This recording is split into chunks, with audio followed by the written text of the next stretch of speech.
Hello, and thank you for joining us on the Exploring Consciousness podcast. I'm your host, Donna Rebido. This podcast is a field guide for people who would like some help and guidance on their spiritual path. I introduce, review, and share consciousness in its many dimensions. This is for the curious adventurer who isn't afraid of asking for help. So dream, dare, and let's begin today's episode. Hello, Exploring Consciousness podcast listeners. This week we're going to be talking about the subconscious and hypnotherapy, but our Wednesday guest here is Erica Sosa, and she is a certified mastery method coach. Welcome to the show, Erica. Thank you so much, Donna. It's so good to be here. Thank you.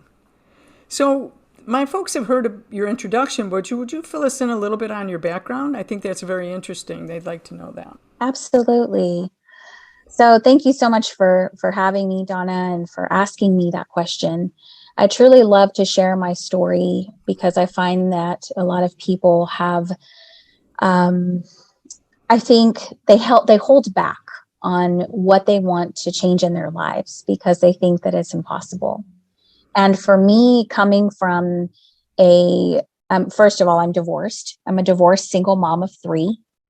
And my journey started from the get-go of getting married. I got married pretty young. I was in my young 20s, a very disconnected, now in hindsight, young 20.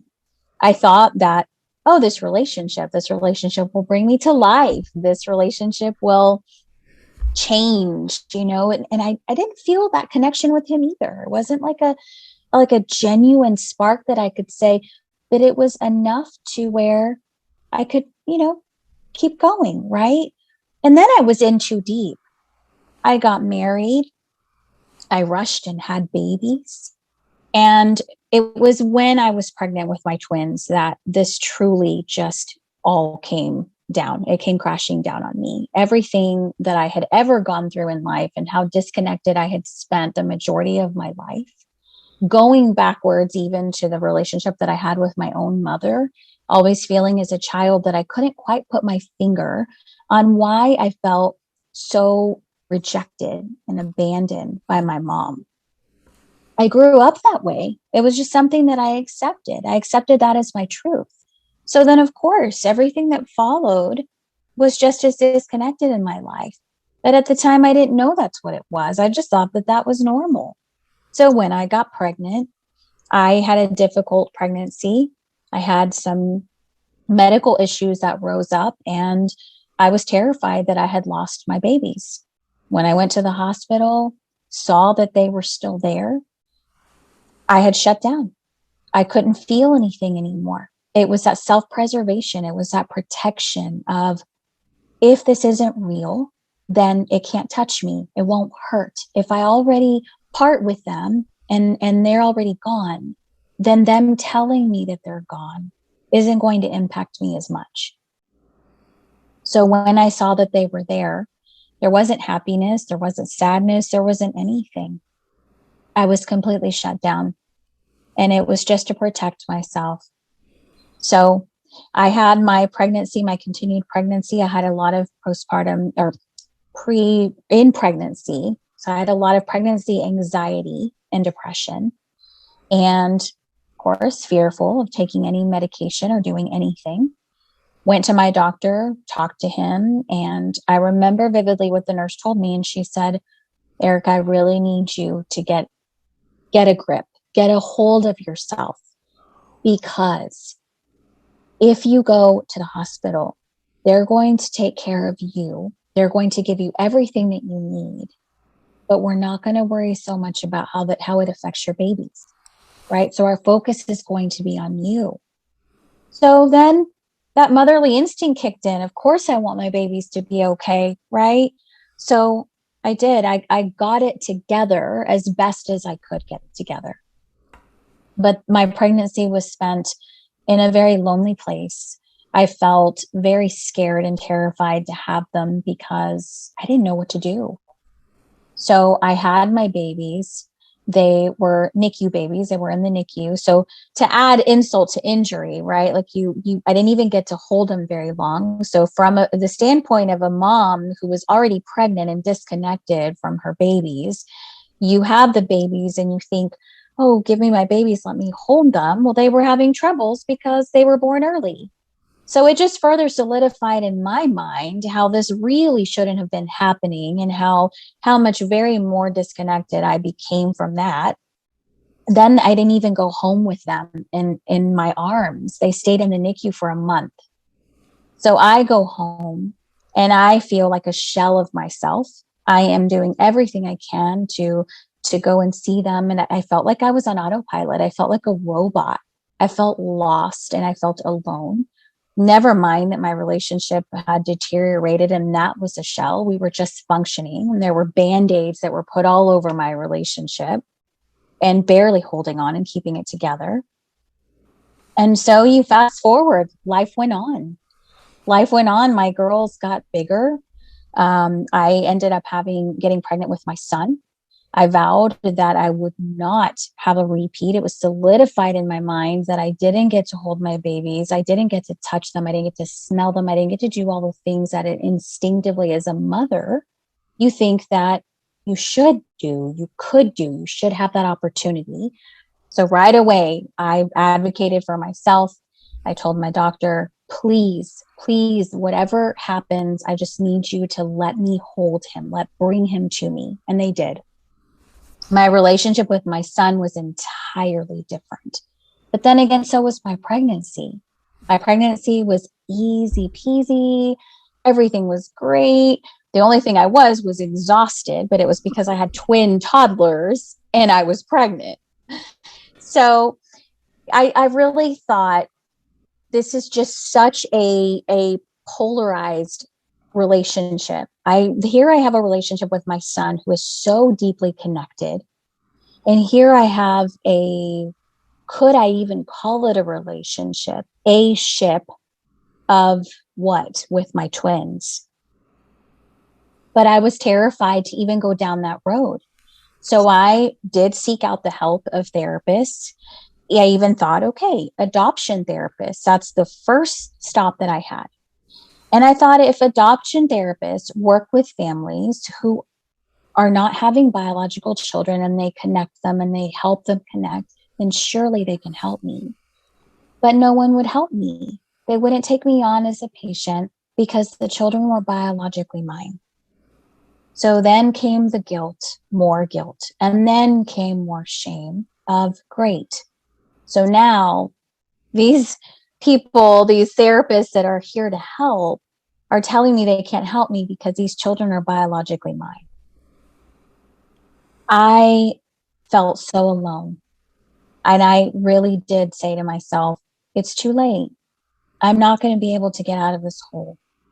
And by the time I looked up, honestly, my children were almost 10 years old. Yeah, people don't realize how fast that goes. I mean, you're in this space that is like a bubble from the rest of the world. It was self-preservation, right? Absolutely. Self-preservation and parenting. Yeah. The years you look up and you realize your kids are all grown up. And so then, of course, it solidified for me that, yeah, this is way too late. These girls are 10 years old now. What could I possibly do? But there was just something in me, and I've always been very tenacious. My mother told me growing up that I was a very tenacious and fiery and determined and inquisitive little girl. And there was still a little sliver of a voice that said, but why? Why is it too late? What if it isn't? So I thought, what do I have to lose? You know what? I can try this. I have a background of doing labor doula work. I have a background of working with children in a preschool setting. I have a background of working in medical offices. I was always a people person. So I said, okay, Erica, what can you come up with? What can you do here? Because at that point, to me, I thought, what's the worst that can happen? Can we get worse than where we are now, where I don't hug my children? I don't tell them how beautiful they are. I don't tell them how much I love them. I was physically frozen to feeling any sort of connection with them. So I started doing different things with them. What is that? People ask me all the time, what does that look like to you? Well, I got journals and they could write and they could draw. So I started writing in there, you know, mom loves you. And it felt so foreign to me. It felt so strange that I was writing those things to my girls. And they would draw me back a picture of a mom, which is now so significant, of mom and them so far apart with a heart in the middle or little flowers or butterflies. But I started to notice, and I still have those journals for them. This is not something that I hide from them. They know their story and they know our journey. But as we walk through this, and as I was able to start sharing with them how proud I am of them, how beautiful they are, how important they are to me, the more I started to put that down on paper, I started to realize that I was not only talking to them, but I was talking to myself. And I started to really realize the journey of my own inner child and how much I didn't feel like I had received that or heard that or felt that from my own mother. And my mom did the best she could with what she knew. And I was doing the best that I could with what I knew. But at some point, I think we do question ourselves of, are we really doing everything we possibly can? And have I tried everything? So for me, this was my trying everything. I was thinking of ways that I could recreate a womb experience. So as I started to talk to them more and to verbalize more, and I felt like I could actually put on paper how I felt, I actually started to share the words, and I started to see how they started to open up and melt, how they started, their body language was so different. It was looking at me in the eye. I didn't notice that they wouldn't look me in the eye. They would turn their bodies towards me. They would come closer to me. And we walked down this path for a while. And finally, I was able to reach out and not feel like my skin was crawling. I mean, that's how much I felt so afraid and terrified of having them in my arms and having them close. And I got to where I could pull them in my lap. And I thought, you know what? This would actually feel good if my mom did this to me. So what's stopping me? So I got my 11-year-old and I kind of grabbed her little under her knees and I held her. You know, there's a book called I'll Love You Forever. And there is a scene in that book where the mom is older and she's holding her adult son. And it's so funny because I always bring that visual, because here are these 11-year-old girls and I'm holding them like they're these little bitty babies. But guess what? They nuzzled their little heads in my chest, and I closed my eyes and I just envisioned them the age of what I missed out on. I envisioned them little. I envisioned the love. It just came, my heart flew open. I connected with them. I started to feel those connections.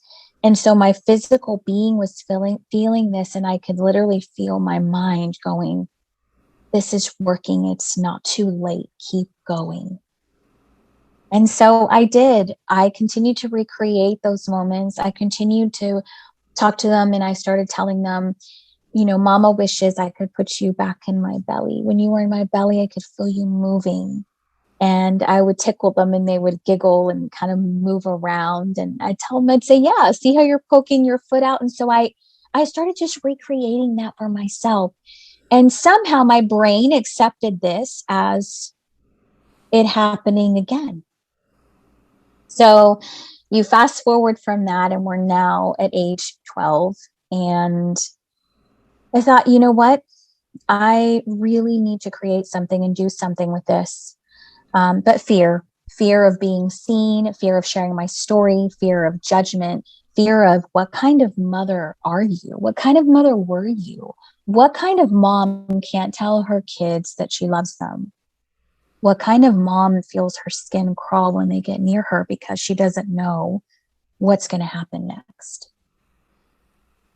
It was tough for me to swallow that. It was a tough pill for me to swallow. And there were a lot of ideas I had. I wanted to patent a journal, a parent-child journal, and I never did it. And someone else did. And I'll never forget that I shared with my friend and I said, why am I going to continue going with my dream and seeing how I can help other parents that are maybe in my shoes, maybe really in my shoes, or maybe remotely in my shoes when someone else is already doing it? And she looked at me and she said, Erica, have you ever walked down the bread aisle at the grocery store?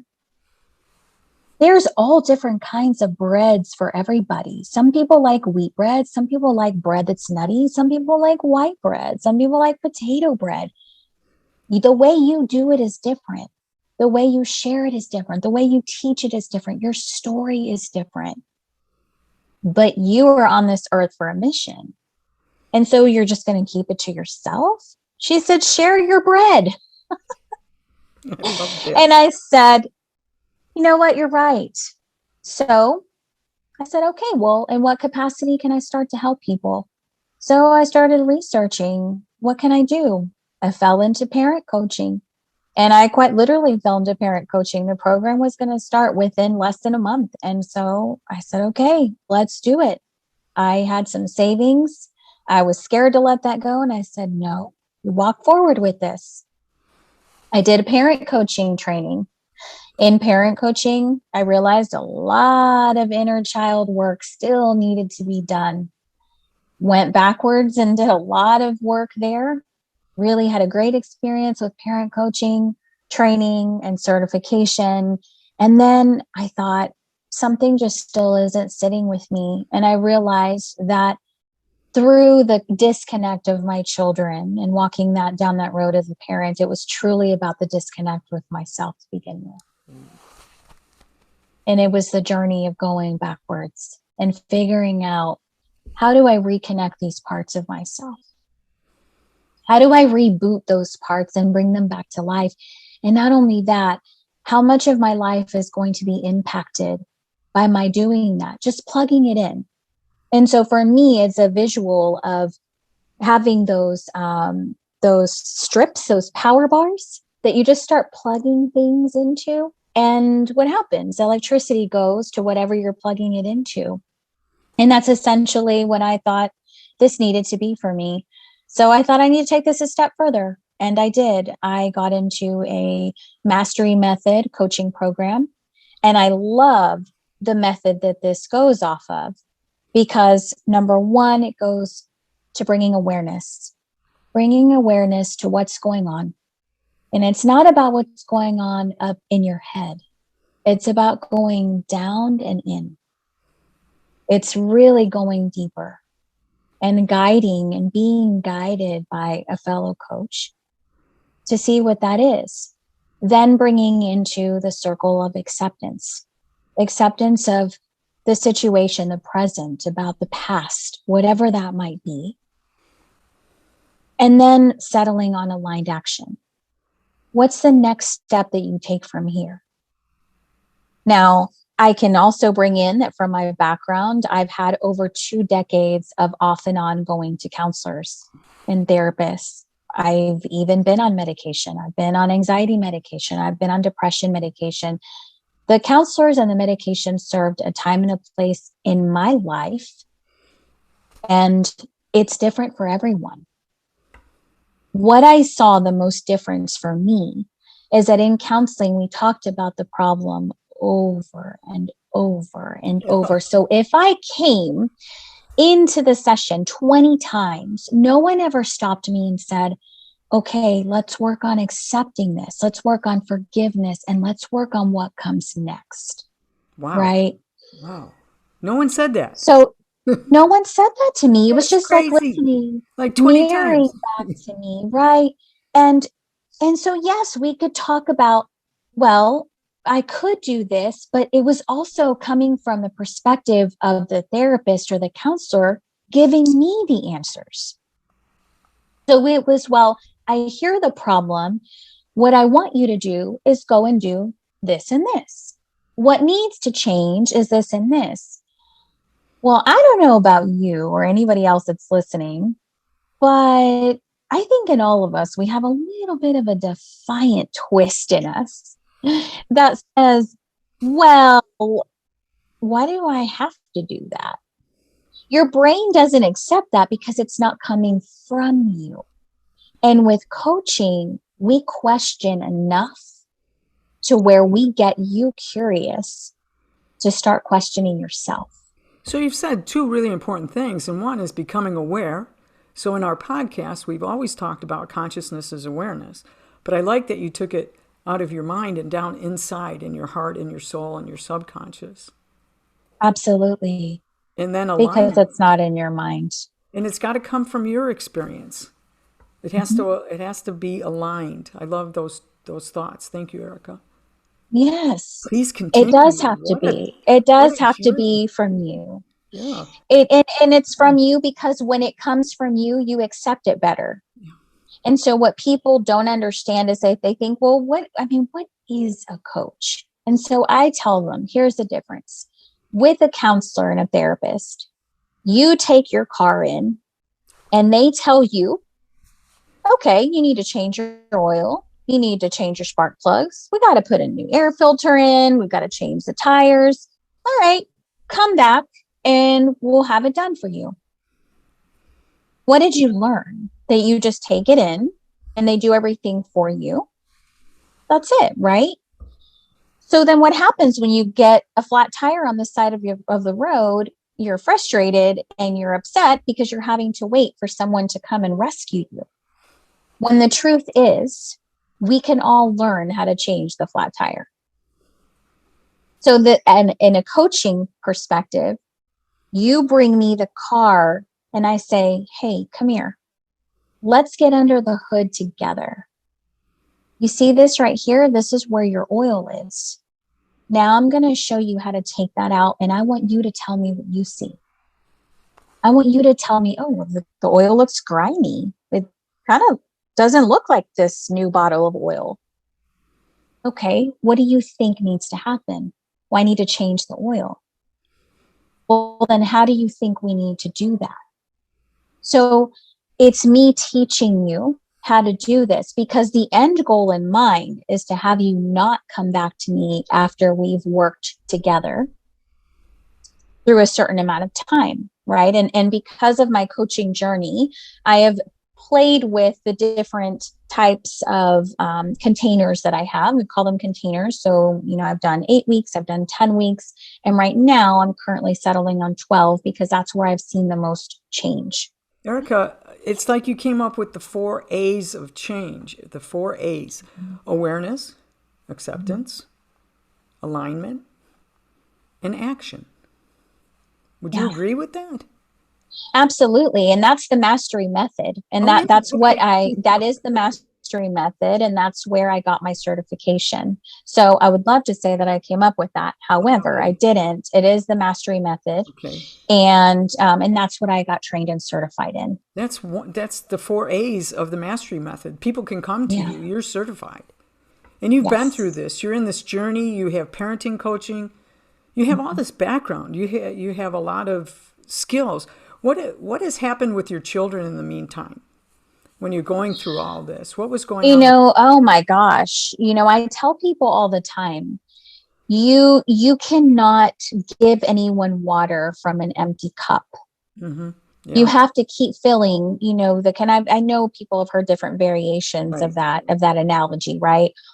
But it's like the more I filled my cup, the more that I healed, the more that I was able to remove the things that had affected me so greatly in my life, and that I was able to come into acceptance of and able to come into forgiveness in, the more room I had for this newness to come in, this newness of being compassionate, showing grace, having forgiveness, teaching. And those are the things that I can now teach my children So my Erica, relationship with them has come full circle. thank you. In acupuncture, we have a wheel that we talk about, and on the top of the wheel is the heart, fire, and on the bottom of the wheel is kidney, water. And so when you first talked about yourself, you talked about being frozen. So that kidney aspect of chi, that frozen chi, so the water is now ice, but it took love, fire from the heart to melt that into this water, this flow of this cup, this analogy that you're using. So it really aligns well with what I do as an acupuncturist. It does. It really does. And I love acupuncture therapy. I've had it before. And I think it's amazing. It's amazing what happens when you have stagnant energy.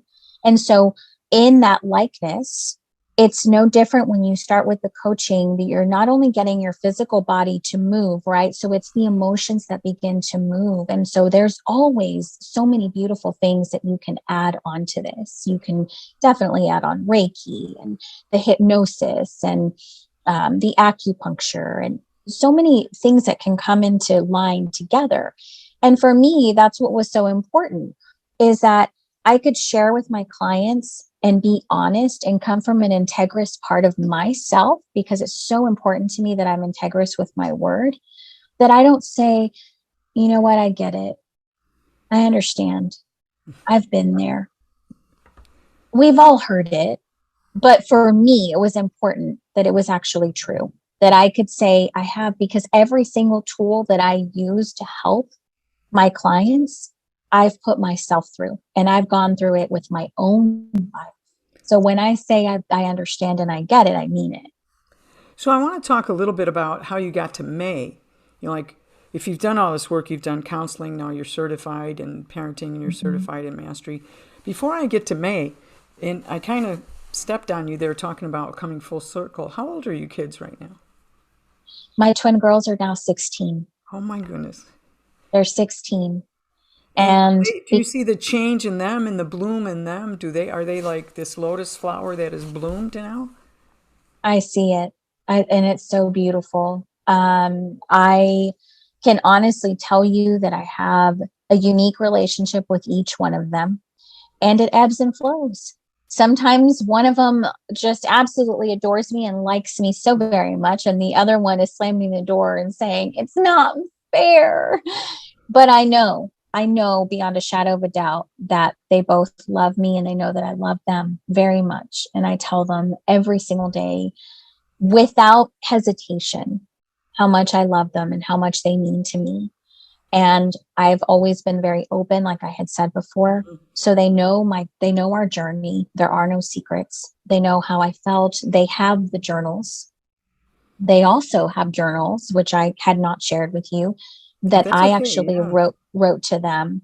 Okay. I wrote to them when I was pregnant, Huh. and very, very little. And I wrote to them when they were in the NICU, and I let them know how I felt. And I even told them in the journals, one day I'll give you this so that you can understand what your story is.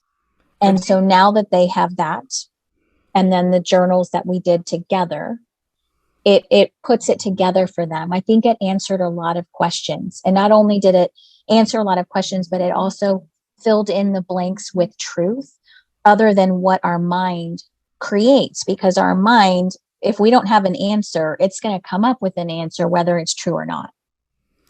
Are they in counseling? Do they want to go to counseling?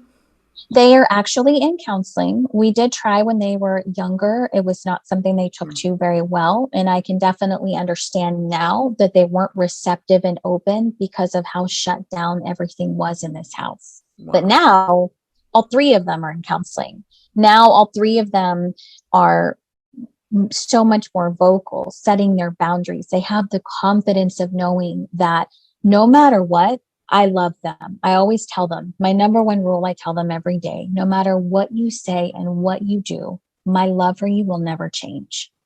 And so now they tell me everything. And I want people to know the importance of journaling for you. When the children are journaling, like for example, my niece was living with me, and I'd find out what page they were on. You get a syllabus and you can see what page they're on, in what class. And I'd put a little note on the page so that when they were in school and they opened up that page to do the lesson, there was a little note from me saying, something like, I love you, or let's go get ice cream, or make it a great day, or something like that. That's really important to journal with the kids and let them find little surprises. Would you agree?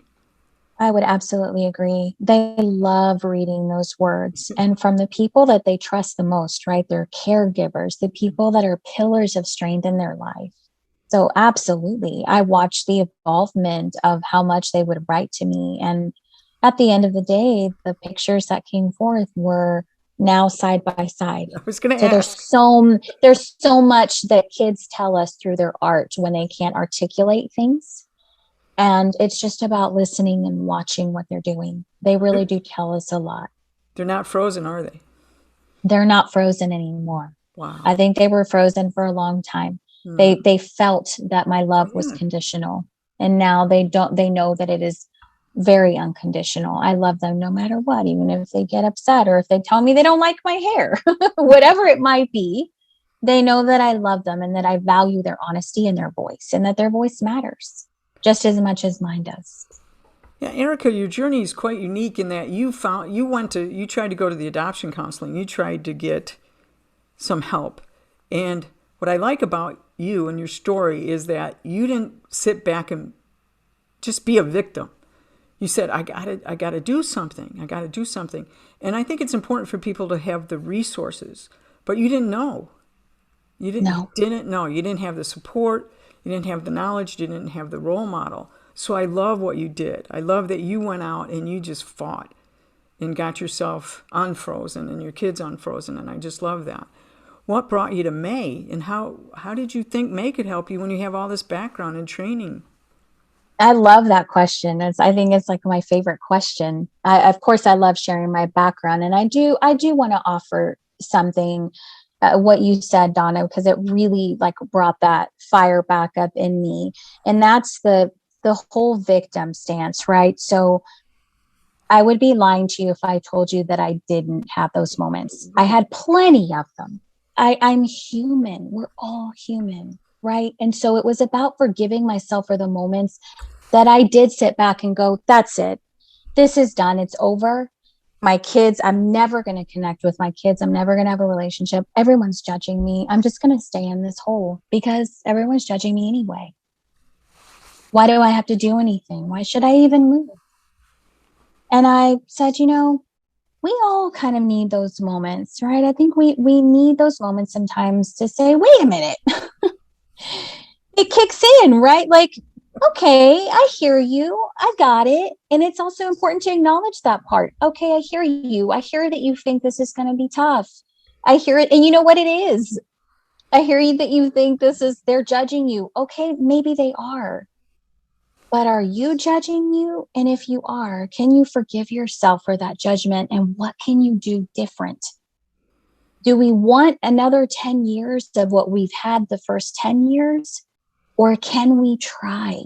Can we try? Because we don't even have to believe it, right? We can just get curious and try and see what happens. What's the worst that could happen? Could it possibly have gotten worse for me? No, it couldn't have.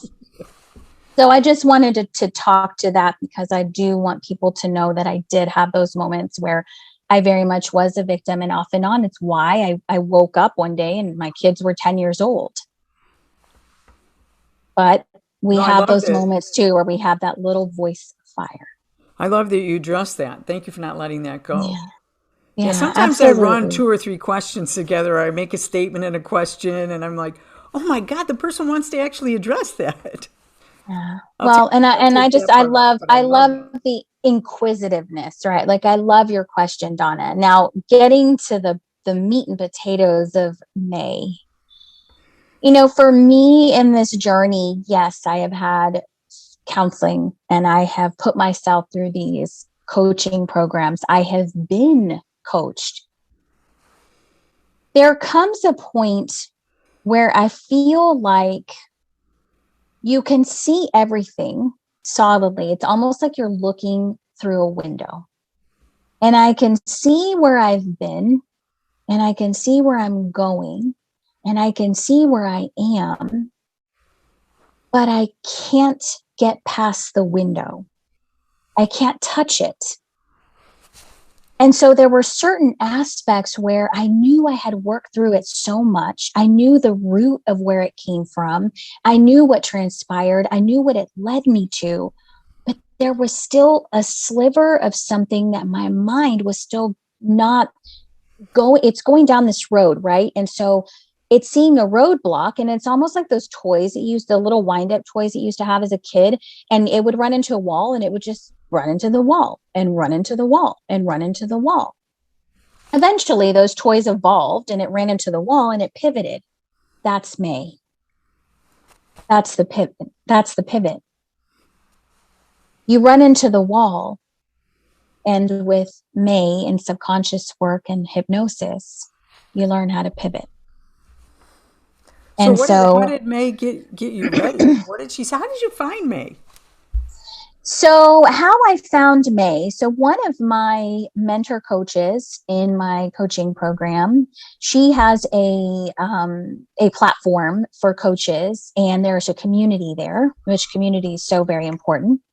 And in the community, there is a hypnotist, and she actually, I started following her on social media, and the only social media I follow is Instagram because it's just fun to look at pictures. And she introduced Mae. And now I will also will preface this by saying that Mae was not the first person that I actually went down the journey of hypnosis with. I started the journey, I should say. There were 2 other people beside her, and I had 1 session, and I was not feeling it. But Mae, when I heard Mae speak, I felt her energy. I felt her passion. And I wholeheartedly feel that you have to connect on some level with a person that is going to be guiding you. There was a trust that I had in Mae that I can't explain. And I've never even met her in person. It was her energy. So I contacted Mae. I started following her on Instagram, and I took part in a series that she did right before the new year. Okay. And it was in December. And it was like a 10, 15-minute call every morning for a series of, I want to say it was 6 or 7 days. And I fell in love. I fell in love with how I was able to quiet my mind. And I had been working on meditation and really silencing my mind. But when you're a person who has a colorful history, a lot of us can be in our head, and it's a lot of traffic. And so a lot of us are scared of the silence, because all of us know when it gets silent, you can actually hear what you have to work on. And then you're in the hot seat. You either choose to work or you don't. And then what comes from that? Guilt, shame, judgment, criticism, and then we go backwards all over again. So wow, for me, that's really powerful for my people to listen to from you, Erica. That's really true. Being fearful of silence because of the toughness of the work. How tough the work is. Yes. We don't like pain. It's why pain relievers are so billion-dollar industry, right? Absolutely. We don't like pain, and quite frankly, we don't like the work, period. But it's also what we think that the quote work is going to be.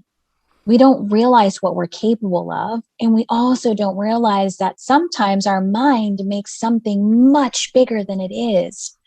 So it's in the silence that you question, wait, is that really true? What part of it is true?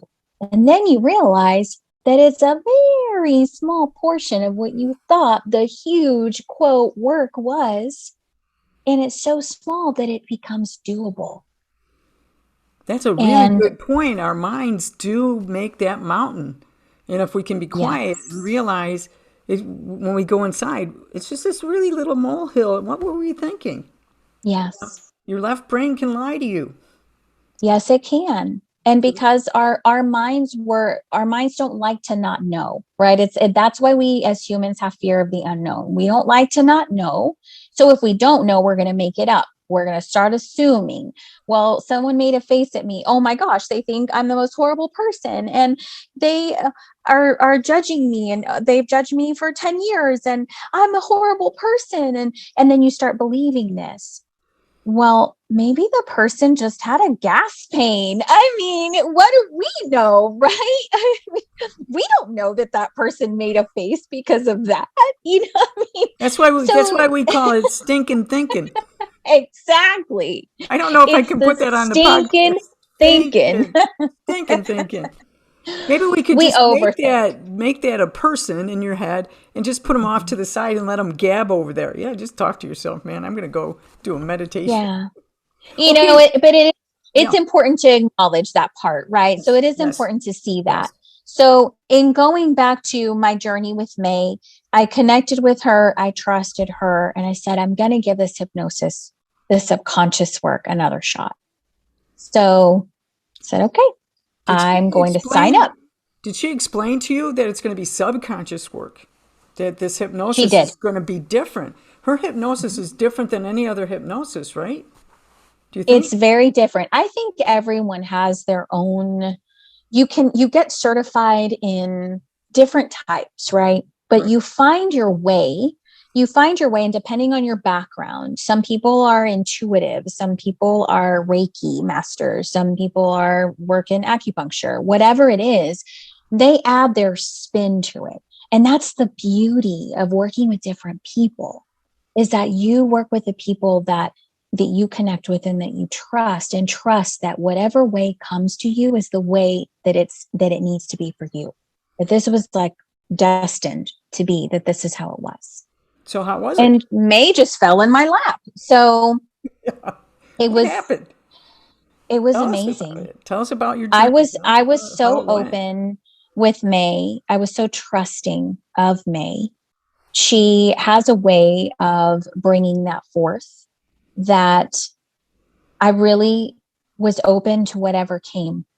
And so when she started working with me and when I started working with her, it was just magic. I cannot explain that there were patterns of thinking that I felt like I could not touch, that were affecting my current relationship. Not only that, it actually widened my lens to see that it was affecting every relationship that I had. And it was just a very small part, but I couldn't touch that small part. So when I worked with her, I realized that the next time a situation came up with another human in my life, I almost had like a little flinch of, wait, something usually happens at this point. Oh, that's right. This used to happen, but I don't feel like I need to do that anymore. And it wasn't totally gone. So I want people to understand that sometimes it's different. Sometimes it just takes a session for you to work on something, but majority of the time it takes you continuing to go down that road, right? This is not a one and done type situation. So the next time I continued to work on that. And so then the next time I had a situation come up with a human in my life, it was no longer that stop of, wait, something used to be here. It was, oh, wall pivot. That's what I was going to ask you to talk about your wall pivot. Yeah. Yeah. Wall So it pivot was and the what? wall The pivot. pivot. And where did So you go after the then, pivot? Yeah. well, then I had my action. What was my next step? Because if I didn't have this, and that's what Mae worked with me on. So I have this now, and this is what it gives me. But what do I want to have, and what will that give me? So in the pivot, I was able to see, I want that because I had already put my sights on it. I want that. So I pivoted and I went towards what I wanted, because in the work with Mae, we talk about what do you want and how will that feel? When you have it, how will it feel? Can you So give in an my mind, example? I'm sorry. Can you give an example, a concrete let me example of like, think of a concrete yeah, like example this here. this human did this, and you usually froze. That was your wall. And then Yes. you recognize it, you were aware of this wall, and you Mm-hmm. pivoted and go, oh, I used to behave this way. They used to Mm-hmm. tell me blah, blah, blah. And now I Right. thought differently. Did you go to a thought? It was immediate of a, this is my next step. It wasn't even a thought. It was Okay. almost like autopilot, right? So what your normal pattern of thinking is already autopilot. You don't think about how you get in the car and you drive to the store because you know that road so well. It's a well-worn path. So when you have the roadblock in front of you, you think, oh my gosh, where do I go now? So it's important to understand that in the work with Mae, you're finding the roadblock, but you also already know what comes next. So you're not going, oh, roadblock, oh, roadblock, oh, roadblock. It's, oh, roadblock. Oh, but you know what? If I take a left on Cherry Lane, I can still get there. That's a So great it was her, it example. was that Exactly. work. Yes. Yes. So it was that work with her that helped so So much. you I make the can left, identify it. you turn left on Cherry Lane Mhm. because you want to get to the mall. That's a terrible Yeah. example. You want to get to the amusement park with your kids. Yes. So So you it's like I was used to going to this rundown, place that had these rickety rides that I was wondering if I was going to keep falling out of. And I was so scared and holding on. But I knew, here's the thing though, your mind tricks you because you're tricked into thinking that it's safe because it's something that you do over and over. And in a way it is safe because it's comfortable, because it's known. If I take that away from you and say, no, try this way, where all of us are going to go, wait, but I've never been there before. What is it like? How do I dress? Are those rides any safer? You question it.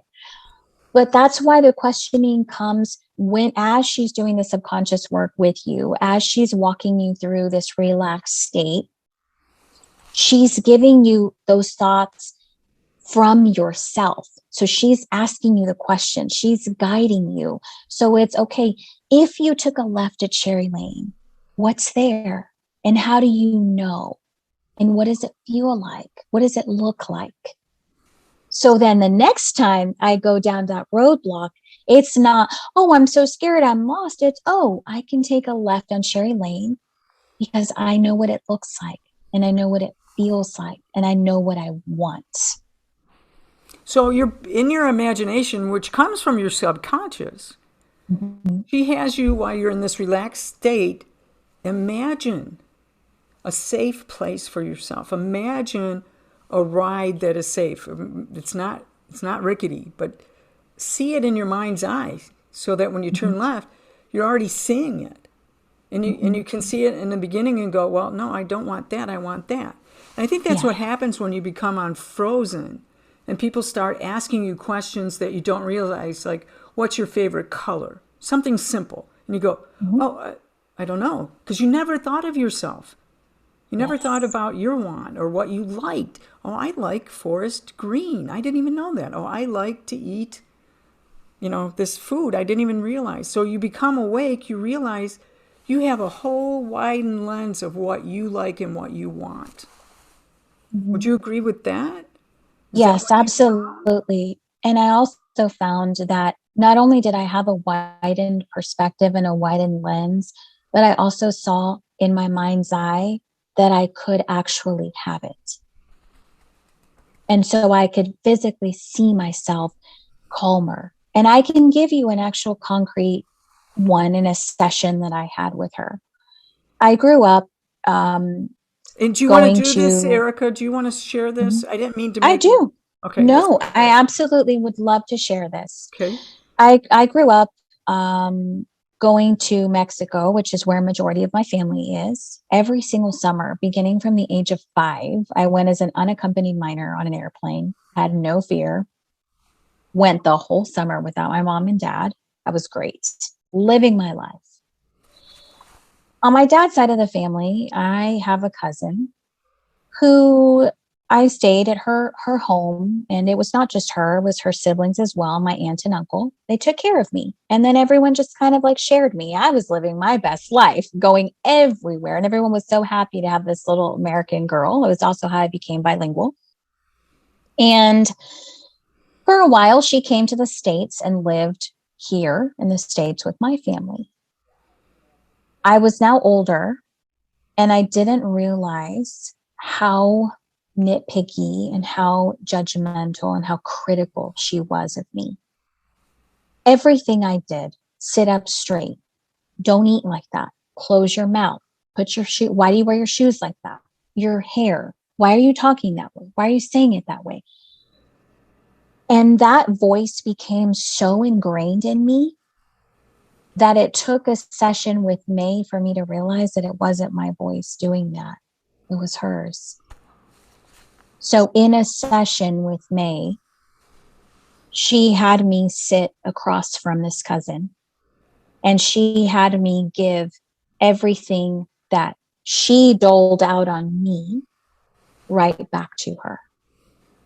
So it wasn't in the way of now I'm the criticism and judgment. It was by way of she had her journey, and I know her journey now, and I can have compassion and understanding and grace that she grew up with an alcoholic father.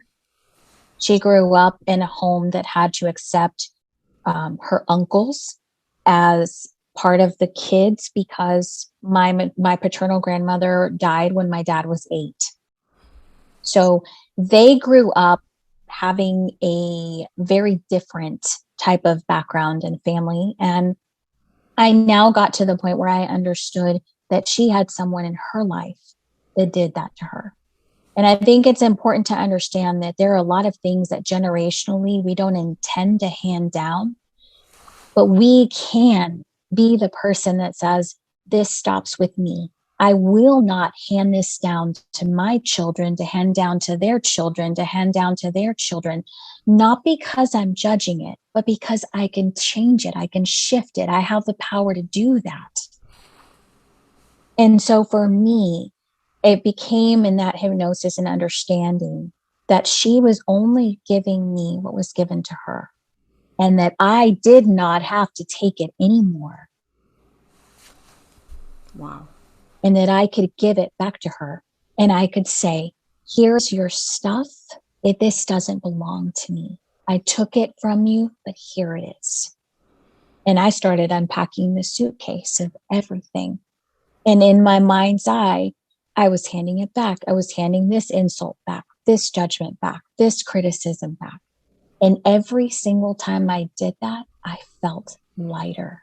Every single time I did that, that voice got further and further away. And so now, walking down that path, if there was a moment where I would judge myself, or even if that was wanting to come out of me with my kids, there is still that faint, this was actually the last session we had. I'm still seeing Mae because I signed up for a package with her, and I wanted to. I knew what I was coming to her with, and some things that popped up that I wanted to work on. So that's where we are, is I still know that it's there. And so intuitively, I will go with what comes. But my pivot is that I see that big old suitcase that I have filled and that I've already given back to her. It doesn't belong to me. So now I'm resourced enough as a coach to say, what do I want to replace that with? She started me off, but for me, it's, well, I want to maybe question my kids and invite them to get curious. Well, that's nice that you did it that way. Can you share with me why you did it that way? And are you open to feedback? If they say no, and they know they're allowed to say no, then it's no. And they did it that way because that's the way their mind works. That's the way they chose to. That's the way they wanted to. But I no longer have that in the back of my mind going, but why? But it could be better. And I don't understand. And but I don't want to understand. I don't need to understand, because now that part has left me. Wow. So that's the part that Mae has gotten, that I'm past that glass. Wow. And I can touch it. And it's really an important part of behavior change, because in talking counseling, if they said you need to change, they have to tell you, you have to be told why. And with behavior change, you have to replace it with something. You can't go, Erica, you really need to stop judging. And how you do that is not judge. Well, that's not helpful. What does that mean? It says every time you feel like that, make yourself aware, I'm judging, and then replacing it with something. So behavior change is all about, you got to replace something. You can't just, so the drug program, just say no, would never work, because it's not about just saying no. It's not about just saying change. It's not just about, you got to do this. You got to show people, like you said, with that imaging, and you got to replace it with something. So it was the wall, the pivot, and replace. The where of the wall, action, replace.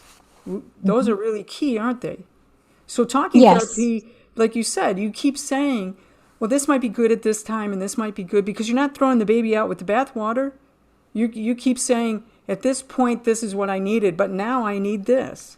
So this journey that you are, and brought you to this subconscious hypnotherapy, how would you tell people why it would be a good thing to do? Is it a good thing for everybody at this time? What would you tell them? What did you need to know before you went to Mae, or do you not let that get in the way? I think that it's a matter of exploring, right? So I think most coaches and most subconscious workers or hypnotists they have a what's called a discovery call, and you meet with them, and it's usually I say gifted. I don't like using the word free, right? Because I value your courage to come to me, and I'd like you to value what I'm giving to you, right?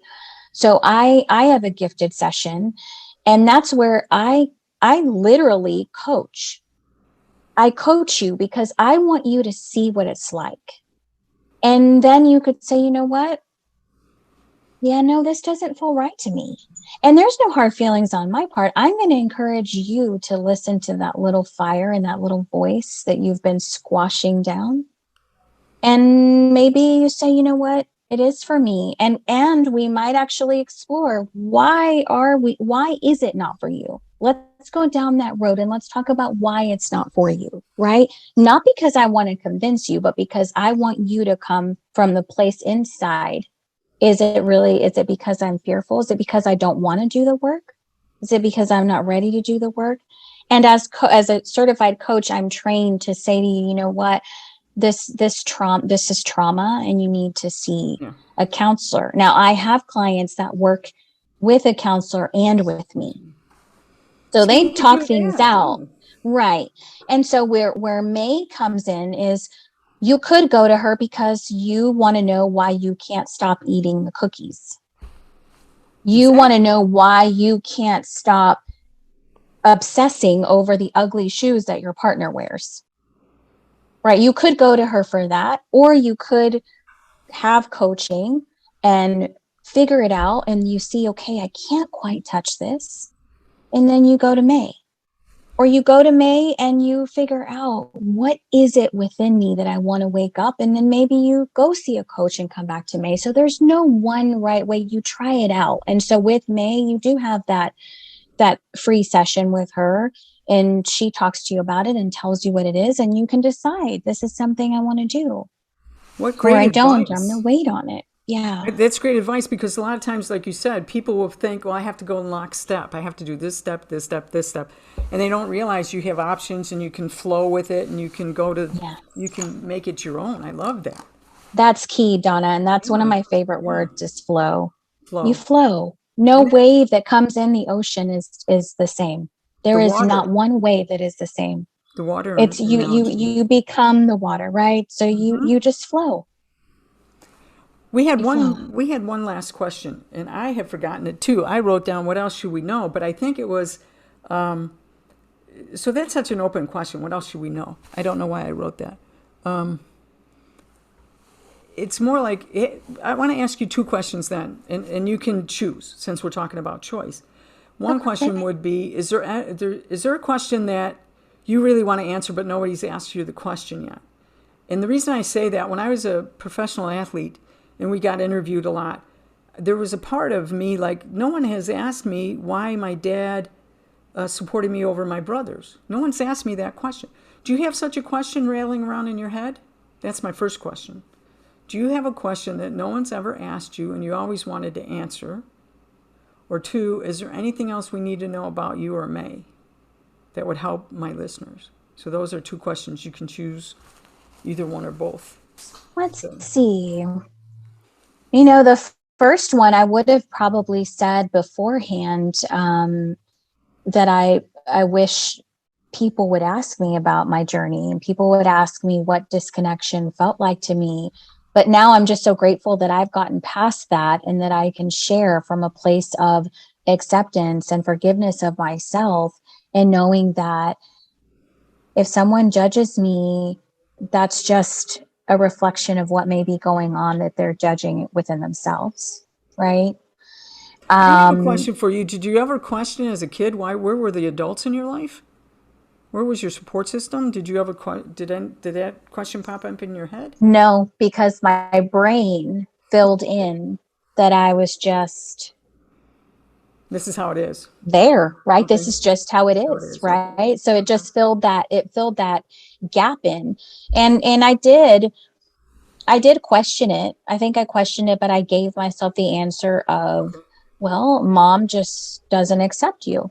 Later on down the road, and actually I barely found out last year, and I'm about to be 44 years old. I barely found out last year what really happened with my mom. And it wasn't anything to do with me. She had a pregnancy loss before she got pregnant with me, and it impacted her very deeply. So our roads were a bit more parallel than I could have ever thought. But as a kid, I made it, my mom's rejecting me. Something's wrong with me. She doesn't want to be around me. I could feel in her energy, but her energy was her grieving. Her energy was fear of getting close to a child because she had lost a pregnancy. I would have had a brother. I had no idea about that either. Wow. And so childhood vows that children make in their own minds. I vow that I won't do this. And it's funny how in adulthood, they either grow up to do it or they really vowed and didn't do it. But I don't even want to talk about that. It's just that, I just wanted to know, was there a question you had an answer for? The next thing, is there anything else that we should know about you or Mae or the process? One last piece of advice for people. I just love this, Erica. You have such a wealth of information. Thank you so much, Donna. You know what I would like to say to every person that's listening is to trust that you are worthy enough to change. You're worthy enough to inquire. You're worthy enough to find out the truth. You're worthy enough, and you have that wise wisdom inside of you. It's in every single one of us. So trust that when you have a partnership with someone, whether it's a coach, whether it's a subconscious worker, whether it's a counselor, whatever it is, when you trust yourself enough to sit in this silence and be safe in that, we all have that wisdom that is wiser, far wiser than anything we could ever imagine. And the answers are within us. I know it's so cliche to say that, but it is. I've watched it happen with every single one of my coaching clients, and I learned something from every single session that I have. So love yourself enough to trust the process, and trust that if you're listening to these words today, ask yourself, what is something that I wish I could do different? And don't ever accept it's too late. I am living proof. My children are living proof that it is not too late and that you are worth it. The person in your life is worth it. Whoever you're disconnected from is worth it. Just trust. You are a wise woman, Erica. Thank you for sharing your journey, your wisdom. It's been my honor to have you as a guest. Thank you. Thank you so much for having me. It's my pleasure. Thank you for listening to today's podcast. We publish our Exploring Consciousness podcast on the Monday, Wednesday, and Friday of the second week of every month. Please check the podcast schedule and more on our companion website, exploreconsciousness.com. Thank you again for listening.